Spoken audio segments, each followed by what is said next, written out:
I want y'all to listen to the stupidity and the ignorance that's coming through. I'm going to remain quiet. I want y'all to see these wannabes that claim to be the spirits of me. I'm going to remain quiet.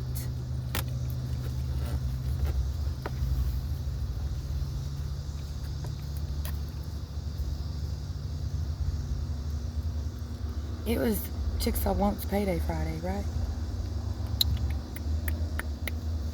Y'all tell me, what is y'all's ratio income?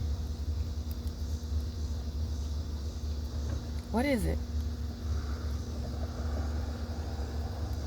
Because not one person has walked out of this building that has ever made more money than me. But I'm called derogatory verbiages. They want to walk by and smile and talk about they got money in their pockets.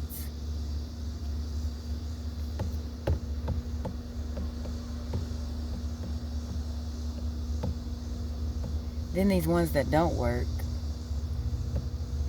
they want to smile real big while driving a used car. And the thing about it, people, is the one that I'm talking about, about wanting to drive by me and smile. This motherfucker didn't even have a car at 16, nor at 21, nor at 25, or even 30. And that probably wasn't his motherfucking ride. Do y'all understand how faggots and poor people talk and do when they want to sit up here and act like they're doing something? He wants to smile real big when he drives by. I will knock that bitch in his fucking head. And that's just it. Everybody wants to be like, ooh, sis is stranded. Sis is stranded. Am I, though? Am I? Am I stranded? Stranded comes out of my name stacked. I'm not the one stranded. You want of my lands are the ones that are stranded.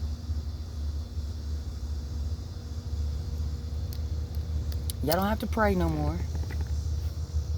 Because y'all all got it figured out. How did y'all get it figured out? How did you people get it figured out who was making it and who wasn't going to make it? Because at this standstill, ain't nobody made it and ain't nobody going to make it. I don't want to hear, well, somebody gave you $50 Friday. Do you know how much that bitch owes me? Do you? I looked at her Facebook page.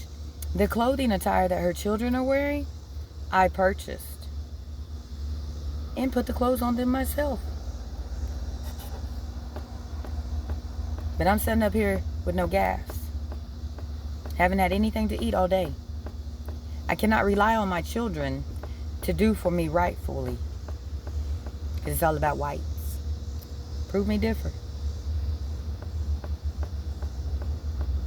I'm not supposed to sit up here and get pissed off at my oldest child for thinking he can play me. Because it's all about whites. My oldest child called the wannabe police on me today. Because I told him I was going to whoop his girlfriend's ass. And she ain't a girl. She's a won'ts.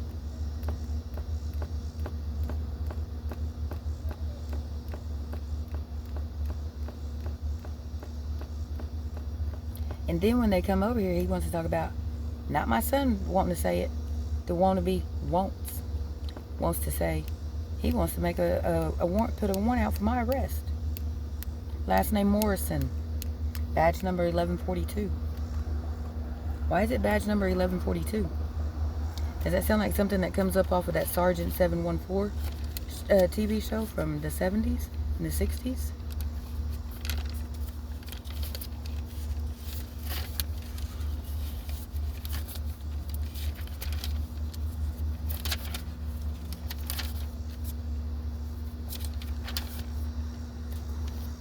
And I know what he wrote. And I know what I read, but I'm going to pull it out. Because this, you know, people, your documentation starts here, right? Not on a piece of paper. Your documentation starts all right here. But what I say is not documented. When I'm sitting up here telling you who I am, and you sitting up here telling me I'm not, then yes, I'm going to cast your ass into the lake of fires.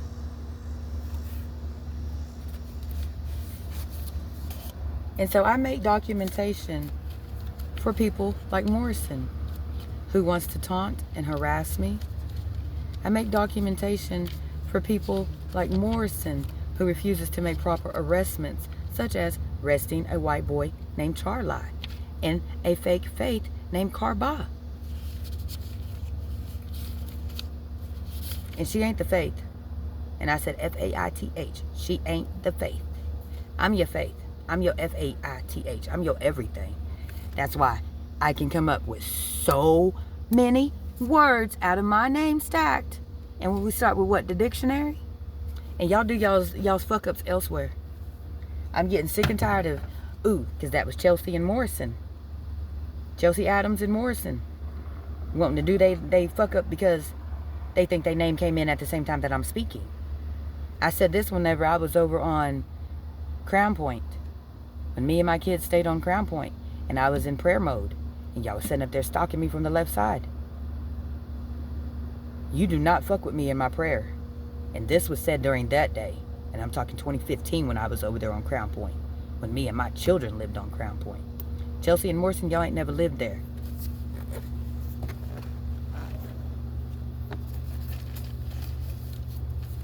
But y'all go ahead and try to go over there. Y'all try to take y'all's asses over there. Because y'all don't own Crown Point nor the house. I don't know where that fucker's picture went. A piece of paper or whatever. Oh, here it is.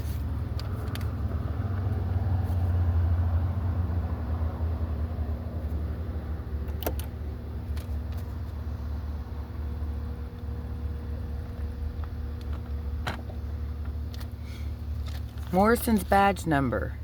Can y'all see that? 1142. Chelsea, I suggest you get off my page.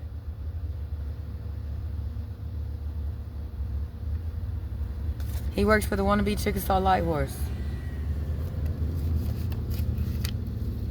He attempted to want to pull me out of my car today, as it's seen. Because remember, I'm the spirits. And so when I'm the spirits, I guide the people of showing them what these people's reactions are towards me, towards my babies, towards anybody. And that was his reaction today, is he wanted to yank me out of my own car.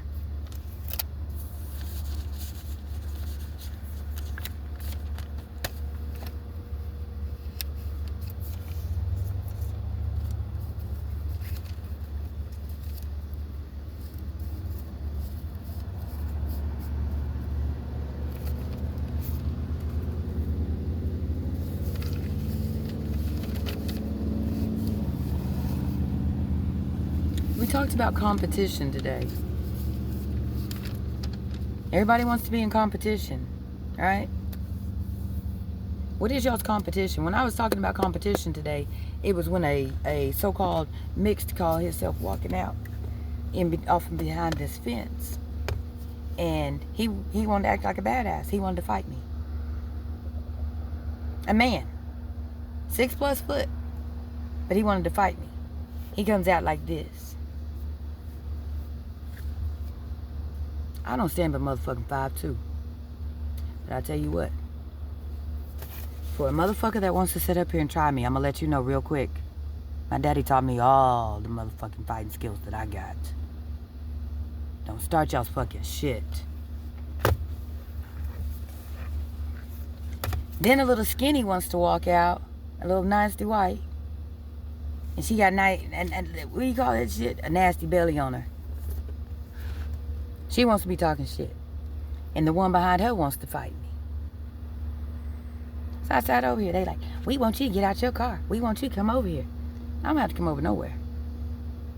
I'm sitting here minding my own motherfucking business, people. This is why I sit here and I keep documentation. This is why my car is loaded with cameras. You think I'm playing? I'm fucked loaded with cameras. All the way around. All the way around this motherfucker. Yesterday's topic, y'all all wanted to talk about the Bonnie and Clyde. The movie. And how these wannabe police literally want to come and shoot my fucking car up. For what? For what? Because they say and think that whites are better than me.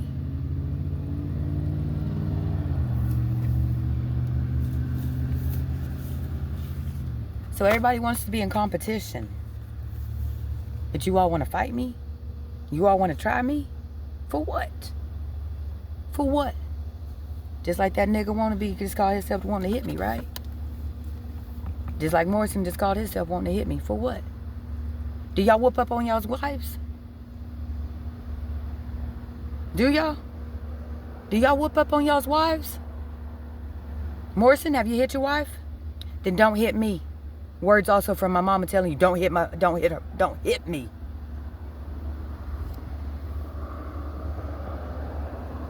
We've been through this where Morrison's wife also sides with Morrison. Because she thinks because he done hit her a few times, she a white. They came and rescued her, didn't they? They arrested him. She went to the hospital. She got her stuff documented. But she thinks he's supposed to come hit me? For what? Morrison's wife says because I'm black.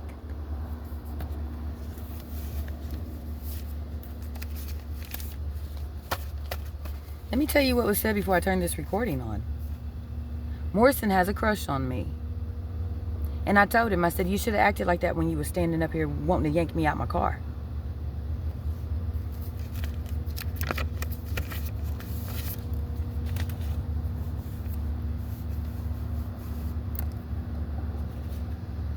Before Morrison and the other wannabe showed up, they was out here, some more wannabe light horse and Ada PD, wannabe Ada PD, was out here and there was a gray van parked over there. And they called themselves bringing the dog out. They sat out here 30 minutes. And then when they're leaving, the black SUV, which is the wannabe light horse, he stops out here. And I'm talking about going and whooping my son's girlfriend's ass. Quotation around the word girlfriend. And you can pick it up. It was picked up in his SUV. And then as my son requested, this is what's pissing me off, people. Because y'all get what y'all request out of me. Okay? Just like this piece of paper here. This came up last night. I want y'all to look at this.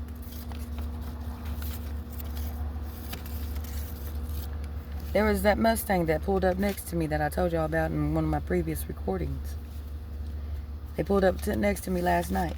He gets out using derogatory verbiage, trying to tell me I need to move or some other shit. He was talking all kind of off the wall shit. Intoxication is not an excuse. And my kids asked me, as well as my big self, because remember, my kids don't get in trouble. I talk to my kids and my big self.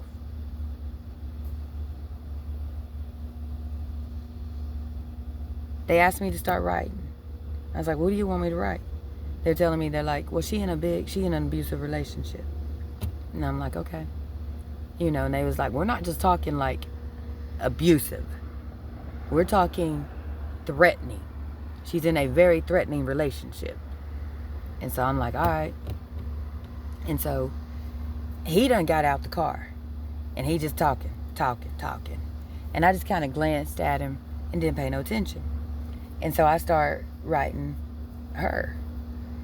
And she sat in the car for a while before I even realized that she was still sitting in the car, because I was getting ready to say, like, I know he really wasn't talking to me. You know what I'm saying? If I didn't see that girl's head moving in that car, I know he really was not talking to me. I mean, he was, but he was making the conversation with her, as well as it coming out this side of the mouth and hitting me over here.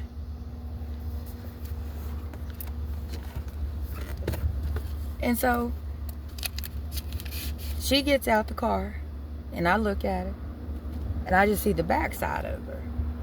And so I'm like, okay, you know, I'm going to finish writing it, because my big self and my kids, known as my big self, are telling me we'll just leave it on her side of the window. And so I'm like, okay. And so I'm writing it. Well, they start walking out. And I'm like, what the fuck? Like, I'm getting tired of y'all asking me to write this shit, and then these people don't receive this stuff. And it's not my big self and my kids, my big self, writing the shit, or, you know, doing all this, try me. It is people requesting. And then they want to drive off, they want to leave. I had one boy last week when I was in Bowley. He asked for a big write-up. He did. He asked for a very big write-up. And I wrote it out. And I wrote it out in legal form. And then, and not only did I write it in legal form, but I even stuck it in a brown envelope. Okay? A 10 by 8 by 10, 8 by 11 brown envelope. And like I said, I only do what the people request. And so I was riding around town and I seen his car. And now, mind you, he was supposed to be coming by and picking it up. But anyways, I was riding and I seen his car. And he asked me to put it on his windshield. So I stopped and I put the envelope on his windshield. Now, mind you, people, I didn't want to mess with him because you can already see the immaturity in him. Grown or not, you could already see the immaturity in him. So I stuck it on his windshield. I rode around for a while and stuff. I get back up to the spot. It's up underneath the flower pot. He didn't open it. He didn't look at it or anything. Him and the girl that calls herself wanting to be the town clerk down there at the town hall, also claiming to be the housing authority administrator or whatever they got going on. I'm pissed off. Said they fucked on top of it. Now, this ain't nothing new that these people have been doing. Not just the people that I'm mentioning, but everybody's been doing. He received an envelope like this. If y'all find this envelope clipped to my clipboard, this is for Bowley and they wannabes. This is supposed to be for they mayor, because I'm the mayor. But when I was in Bowley last week and week before that, all I kept hearing was 4 to 5 different mayor names.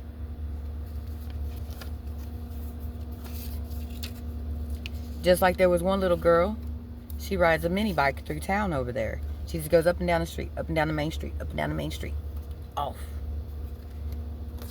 She requested this.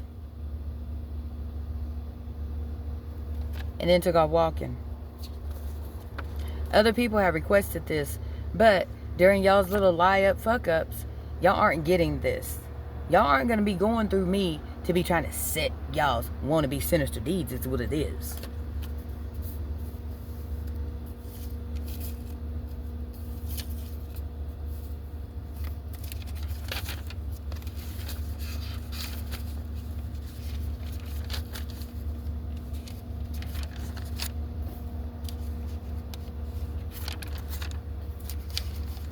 Yeah, let me see how many minutes I got.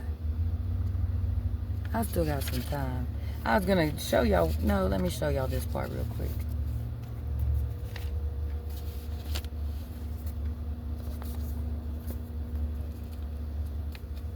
I'm gonna show you the contents of what I have for their so-called mayor there in Bowley.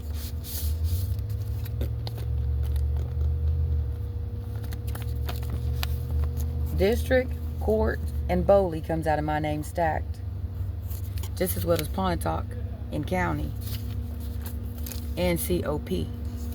Cops come before anything. Light Horse don't run shit. And neither does Ada PD. Because I'm the COP. And this shit's all backwards. What in that?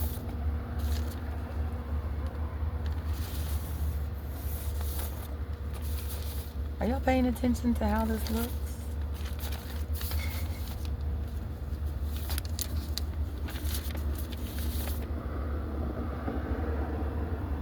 Now again, this is stuff that these people had requested. Oh, excuse me. So right here I wrote warranted. Warranted. That means there's a bench worn out for everybody in Bowley County.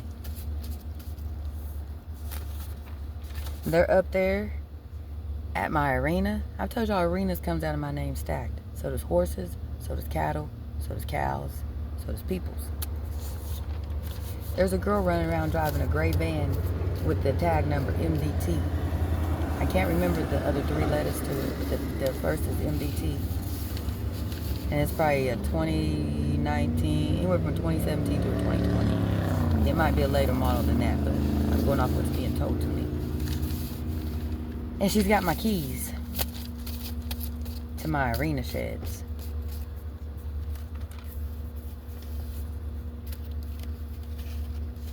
There's another one that goes by the name Carol there in town. She's got my keys to my community center, and to the residential care center, and to the town hall, and to the post office is what I'm being told. As well as that little girl I told you works at the town hall, having a set of keys to the housing authority and to the town hall.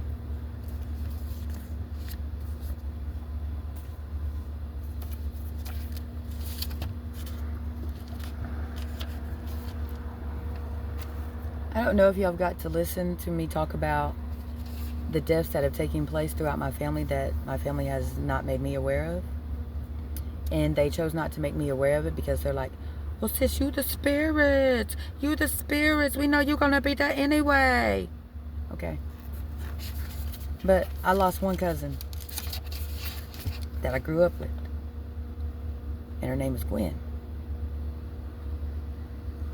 And nobody told me. Now, people, when I say I grew up with her, we was like this. We grew up in our grandparents' yard. She came and stayed at my house in Enid. I went and stayed with them in Wewoka.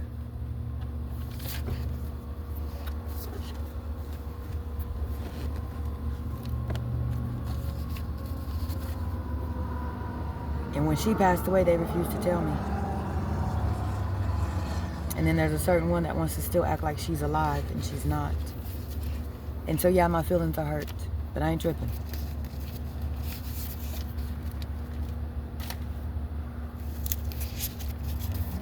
So I've got on here that Gwen passed away in 2017, guaranteed. I wrote out the word apocalypse.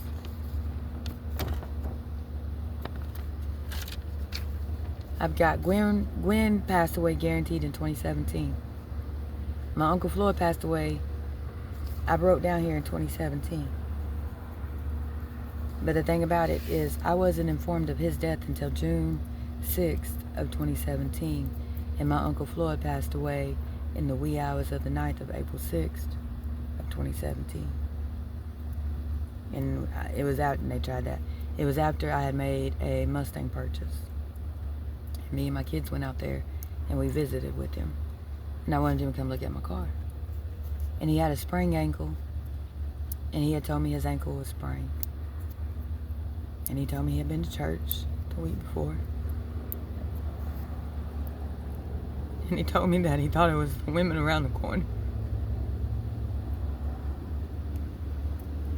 And then he told me, he said when me and my boys got ready to go, he said something about, tell your mama I went to church, and tell your mama it's them women around the corner. And he said some other stuff, and I don't remember. And like I said, he passed away April 6th, and I wasn't informed until June.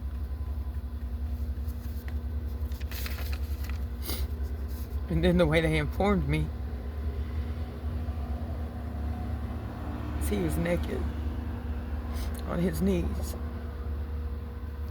And that's not the way he passed.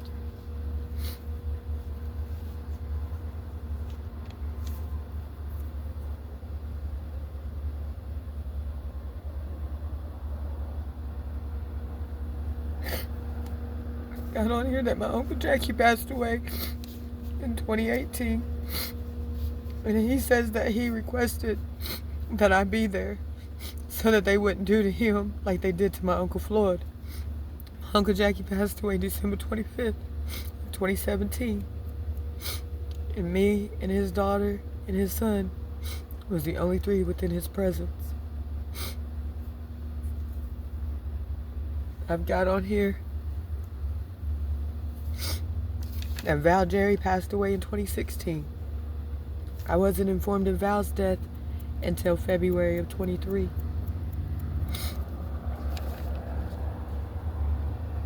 I've got on here, I don't have their dates listed, the years listed, but I wrote Apocalypse out.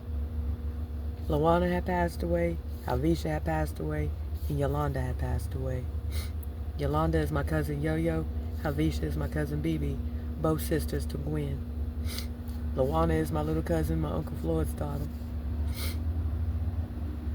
They didn't have her funeral till July of last year. I still have not been informed of Bibi passing away or Yo-Yo passing away. I also have here that Terry Davis passed away, and I've got 2017, but it comes up as 2016, but it was really in 2017 after I seen him out here in the parking lot with his daughter, Aaliyah.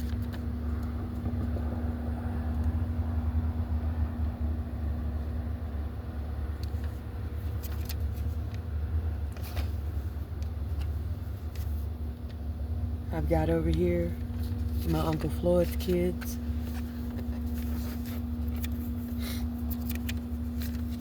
My Uncle Floyd lost his son Junior in 2012. October 2012. No, sorry. October 2011. October 2011. And it was like, they posted it as like October 8th, October 9th of 2011. And then they had his funeral on October 18th of 2011, that same year. They said he passed away 6 years prior. So that's 10, 9, 8, 7, 6, 5. And they're telling me, this is, I have to, this is what upsets me, that nobody will sit and listen. Because I have to wait for my kids and my grandkids and my big self to tell me exactly what has happened. And so, when we're talking about my cousin Junior passing away in 2005, I had seen him and his daughter and his girlfriend at my big mom and my big daddy's house. And that was the last time I seen him. And so, I'm being informed and confirmed as I'm making this video. And it's been told to me before, but he passed away that same day that I seen him. And this is how it's been going. And so they've been like, well, when's the last time you seen Val Jerry? I don't know. Well, when's the last time you seen Lawana? At Big Mama's funeral? When's the last time you seen Yo-Yo? At Big Mama's funeral? Well, when was the last time you seen Bibi? At Big Mama's funeral? Now this is before my uncle passed away.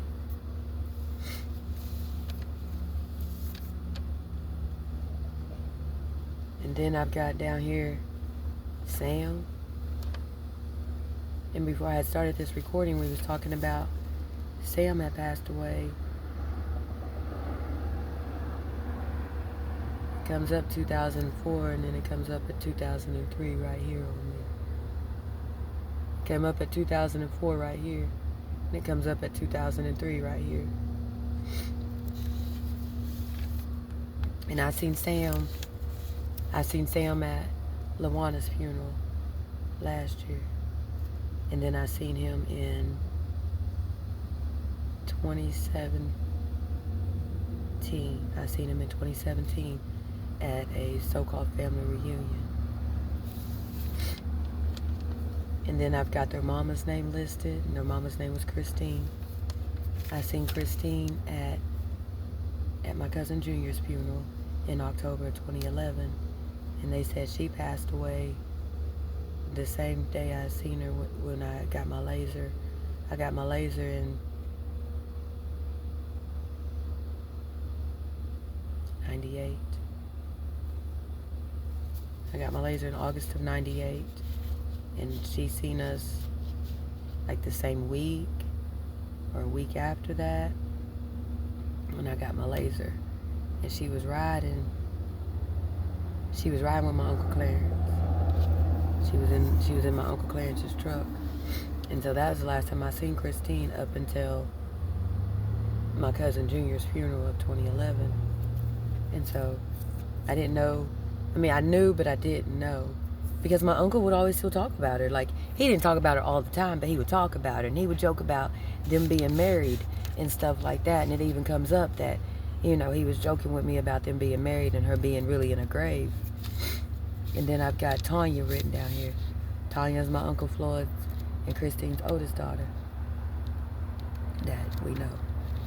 And I seen her last year at Lawana's funeral.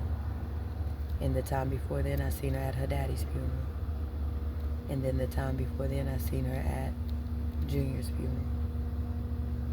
I haven't got to see Tanya without a funeral taking place. And all those times she was in a grave. And then I've got Marshall written down here. And he's got a lot going on across Facebook. And so does Tanya. But Marshall died in 2007. And Marshall died in 2006. But it comes up.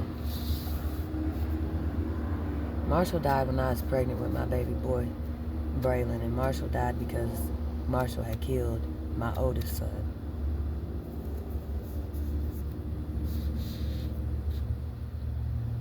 And then I've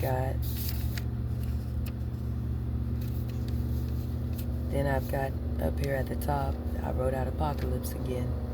I've got James, Camille, and Amaya. This is the Frizzell family. Now, when they had me locked up down there at Lawton, they had me in there for 30 days.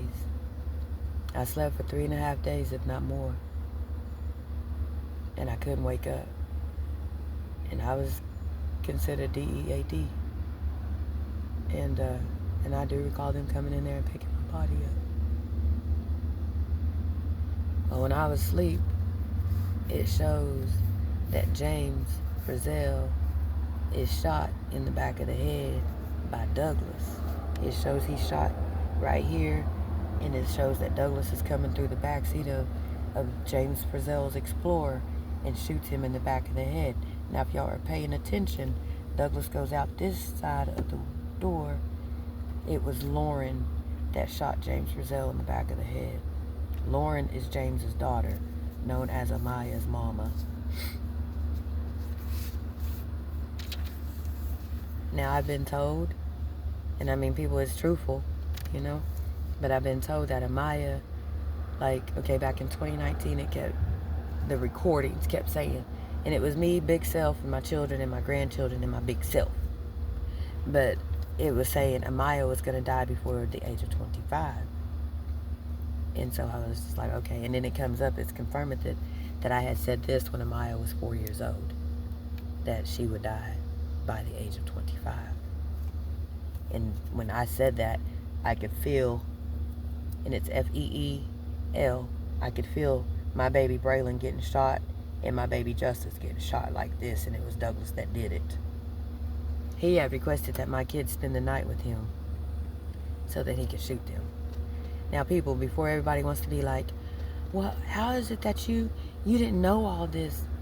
I too have been shot and murdered, just like my children have. And when you have to wake back up and fix yourself, heal yourself, and it's H-E-A-L, I have to wait for my children and my grandchildren and my big self to feel what has happened and what is taking place within me and within my children.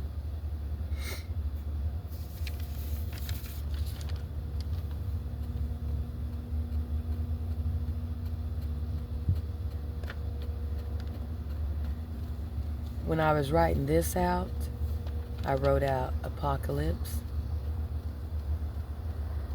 And I wrote my daddy's name out. Because again, my daddy knew all this stuff and he didn't tell me anything on this regularity side. But on the spiritual side, I do know he told me. Just like on the spiritual side, my babies and my big self told me that I was able to take care of my daddy every day, even on the days that I didn't know I was there.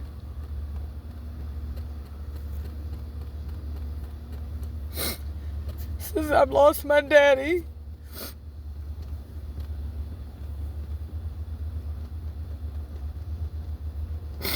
my babies and my big self have had to explain to me how I did, how I'm the one that fixed my daddy's body.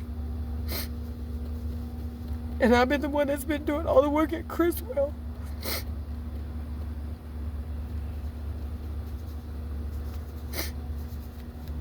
When I was in there, I'm just giving y'all a short snippet of how things have really been going.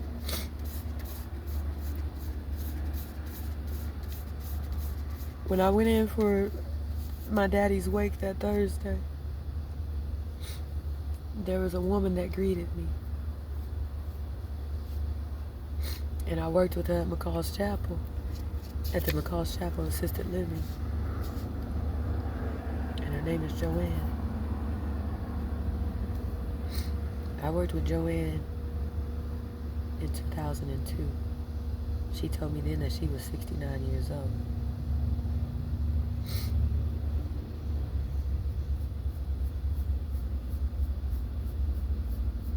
Joanne brought up her age the day of my daddy's wake. And she told me she was, first it comes up, she says 83, then she drops back down and says 81. I had it all figured out. I ain't got it figured out now. But y'all added up. Joanne ain't alive. And she was working at that front counter.